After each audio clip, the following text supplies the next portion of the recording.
విద్యుత్ శాఖలో ఒక పెద్ద సంక్షోభం వచ్చి పడింది. అదేంటయ్యా అంటే ఏకంగా 136 మందిని జెన్కోలో నుంచి బదిలీ చేస్తున్న 135 మందిని. వీళ్ళల్లో అన్ని వర్గాలంటే ఇది సాక్షి దీన్ని ఏం రాసుకొచ్చింది, రెడ్ బుక్ రాజ్యాంగం, వీళ్ళలో 90% ఎస్సీ బీసీ సామాజిక వర్గాల ఉద్యోగులే. మినహాయింపు ఉన్న యూనియన్ నేతల మీద కూడా కక్ష సాధింపులు చేస్తున్నారు. ఉద్యోగులకు రాజకీయ రంగు పొలవడం మీద యూనియన్లు ఆగ్రహం వ్యక్తం చేస్తున్నాయి.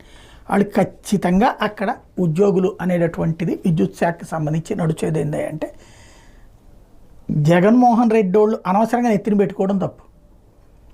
విద్యుత్తుకు సంబంధించి సరైనటువంటి సజెషన్స్ జగన్మోహన్ రెడ్డికి ఇవ్వలేదో, ఆయన తీసుకోలేదో ఆయనే తేల్చుకోవాలి. కరెంటు జగన్ని మధ్యతరగతికి దూరం చేయడంలో ప్రధాన భూమిక పోషించింది. ఇప్పుడు తమ వాళ్ళకి తమ మాట వినేవాళ్ళు, తమకు సరైన సలహాలు ఇచ్చేవాళ్ళని పెట్టుకుంటున్నారు. ఇప్పుడు వీళ్ళని ఉద్యోగాలను తీసేలా బదిలీ చేస్తున్నారంతే. ఎవరైతే ఇప్పుడు తమ మాట వినేవాళ్ళు ప్లస్